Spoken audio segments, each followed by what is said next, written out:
ناظرین، عالم بالا میں اللہ پاک تمام روحوں کو اکٹھا کر کے یہ عہد لے چکا ہے، الستو بربکم، کیا میں تمہارا رب نہیں؟ اس کے جواب میں تمام ارواح نے کہا کالو بلا، ہاں بے شک آپ ہی ہمارے رب ہیں۔ اس قول و قرار کے باوجود انسان نے کروڑوں جھوٹے خدا بنا لیے۔ بعض نے سورج کی پرستش کی، بعض نے چاند کی، کسی نے آگ کو خدا مانا تو کسی نے آسمان پر کڑکتی ہوئی بجلی کو اپنا جھوٹا معبود بنا لیا۔ آج کی اس ویڈیو میں ہم آپ کو چند ایسے جھوٹے خداؤں کا احوال سنائیں گے جن کی وجہ سے کئی قومیں شرک میں مبتلا ہو گئیں۔ ان کا تذکرہ اللہ تعالیٰ نے قرآن مجید میں کیا ہے اور ان کے شر سے محفوظ رہنے کی تلقین بھی فرمائی ہے۔ لات، زمانہ جاہلیت میں اہل عرب کا ایک اہم بت لات تھا۔ اہل عرب اس کی عبادت کرتے تھے اور اسے خدائی کا درجہ دیتے تھے۔ یہ بت اس جگہ نصب تھا جہاں آج کل مسجد طائف کا مینار بنا ہوا ہے۔ قبیلہ بنو ثقیف اس بت کے بہت زیادہ ماننے والے تھے۔ جب ابرہا کا لشکر خانہ کعبہ پر حملے کی غرض سے آیا، طائف کے قریب سے گزرا تو انہوں نے مکہ تک رہنمائی کی اور دیگر سہولیات مہیا کی کہ کہیں ایسا نہ ہو کہ ابرہا اور اس کا لشکر ان کے معبود کو منہدم کر دے۔ لات کا ذکر قرآن مجید کی سورہ نجم میں عزا اور منات کے ساتھ ہوا ہے۔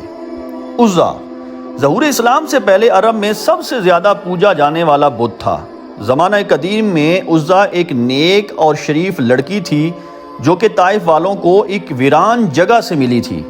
جو بھی اس پر بری نظر ڈالتا وہ کسی نہ کسی آفت میں مبتلا ہو جاتا، اس لیے طائف والے اسے خدا کی بیٹی کہتے تھے، معاذ اللہ۔ اہل عرب نے اس کے مرنے کے بعد وادی نخلا میں ایک بت بنا کر اس کی عبادت شروع کر دی۔ یہ ایک بولنے والا بت تھا۔ دراصل یہ ابلیس کی حامی ایک جن عورت تھی جو کہ پاس ایک درخت پر رہتی تھی۔ فتح مکہ کے بعد نبی کریم صلی اللہ علیہ وآلہ وسلم نے عزا کا بت گرانے اور اس درخت کو کاٹنے کے لیے حضرت خالد بن ولید رضی اللہ تعالی عنہ کی ڈیوٹی لگائی۔ منات، یہ بھی عربوں کا ایک قدیم بت تھا جسے وہ موت اور تقدیر کا مالک سمجھتے تھے۔ منات کا مندر مکہ اور مدینہ کے درمیان ایک قدیر نامی مقام پر واقع تھا۔ یثرب کے دو بڑے قبیلے اوس اور خزرج اس کے بہت بڑے معتقد تھے۔ نبی کریم صلی اللہ علیہ وآلہ وسلم کے حکم پر اس منات نامی بت کو حضرت مولا علی شیر خدا رضی اللہ تعالی عنہ نے منہدم کیا۔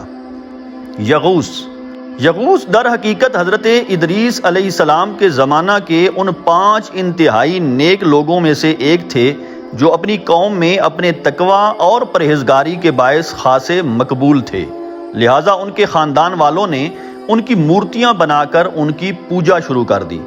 حضرت نوح علیہ السلام کا زمانہ آیا تو آپ نے اپنی قوم کی رہنمائی فرمائی اور انہیں پوجا سے روکا، لیکن جب باز نہ آئے تو ایک سیلاب عظیم میں یہ قوم غرق ہو گئی۔ یعوق، یہ انتہائی قدیم دیوتا ہے جس کی عبادت بھی حضرت نوح علیہ السلام کے زمانہ میں ہوا کرتی تھی۔ اس کا ذکر قرآن پاک کی سورہ نوح میں باقی 4 باطل دیوتاؤں کے ساتھ ہوا ہے جن کی پرستش دنیا کی مختلف اقوام میں کسی نہ کسی صورت میں آج بھی موجود ہے۔ قبیلہ ہمدان کے لوگ اسے اپنا معبود سمجھتے تھے۔ یعوق کا بت گھوڑے کی شکل کا تھا جس کی پوجا عرب میں ظہور اسلام سے پہلے بھی کی جاتی تھی۔ ود، اس کا تعلق بھی حضرت نوح علیہ السلام کے زمانے سے ہے۔ عربوں نے یہ بت دومت الجندل کے مقام پر بنا رکھا تھا۔ بعض مورخین کے مطابق ہندوستان میں پوجا جانے والا دیوتا گنیش بھی اسی قدیم دیوتا ود کی ایک شکل ہے۔ سوا، قرآن مجید میں سوا کا نام ایک جھوٹے دیوتا کے طور پر درج ہے۔ اسلام سے پہلے عرب میں اسے ایک دیوی کے طور پر پوجا جاتا تھا۔ اس کا بت ایک عورت کی شکل پر بنایا گیا تھا۔ 8 ہجری میں نبی کریم صلی اللہ علیہ وآلہ وسلم کے حکم پر حضرت عمر بن العاص رضی اللہ تعالی عنہ اس مندر کو گرانے کی غرض سے روانہ ہوئے اور آپ نے کفر و شرک کے اس مرکز کو ہمیشہ کے لیے ختم کر دیا۔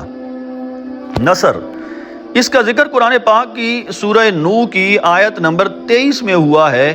یہ بت عرب کے علاقے بلخا میں نسب تھا۔ اس کی شکل و صورت ایک گدھ جیسی تھی۔ قدیم رومن لوگ اس بت کو طاقت اور لافانیت کا نشان تسلیم کرتے تھے اور اس کی عبادت کرتے تھے۔ ناظرین، نواں بت جو جھوٹے خدا کے طور پر قرآن پاک میں جس کا تعارف کروایا گیا ہے اس کا نام ہے بال۔ اس جھوٹے خدا کا ذکر قرآن پاک کی سورہ صافات کی آیت نمبر 125 میں ہوا ہے۔ حضرت الیاس علیہ السلام کی قوم اس بت کی پوجا کرتی تھی۔ یہ سونے سے بنا ایک بت تھا۔ اس کے خادموں کی تعداد 400 کے قریب تھی۔ ناظرین، یہ وہ تمام جھوٹے خدا ہیں جن کا ذکر اللہ تعالیٰ نے قرآن مجید میں کیا اور قیامت تک آنے والے انسانوں کو کفر و شرک سے بچنے کی تلقین فرمائی۔